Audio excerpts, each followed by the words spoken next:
अस्सलाम वालेकुम रहमतुल्लाहि व बरकातुहू। सवाल है, पूछ रहे हैं मुफ्ती साहब, तकबीरात तशरीक में अगर कदा नमाज पढ़ी जाए तो क्या कदा नमाज के बाद भी तकबीरात तशरीक अदा करेंगे?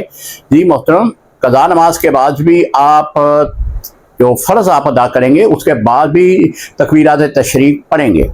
इसी तरह अगर तकबीरात तशरीक जिन दिनों में पढ़ी जा रही हैं उन दिनों की कोई नमाज कदा आप हो जाती है तो आप इन दिनों के बाद नमाज उसको अदा करते हैं, तो उसके फ़र्ज नमाज के बाद आप तकबीरात तशरीक नहीं पढ़ेंगे।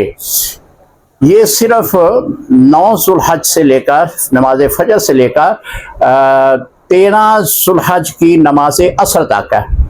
इस दौरानिए में अगर आपकी कोई नमाज कज़ा हो जाती है, आप 14 को पढ़ते हैं, तो अब जो है तकबीरात तशरीक आप नहीं पढ़ेंगे। अगर आपने पहले की नमाज कज़ा जो है वो पढ़नी है तो उस फ़र्ज़ नमाज के बाद आप तकबीरात तशरीक पढ़ेंगे। अस्सलामु अलैकुम रहमतुल्लाहि व बरकातुहू।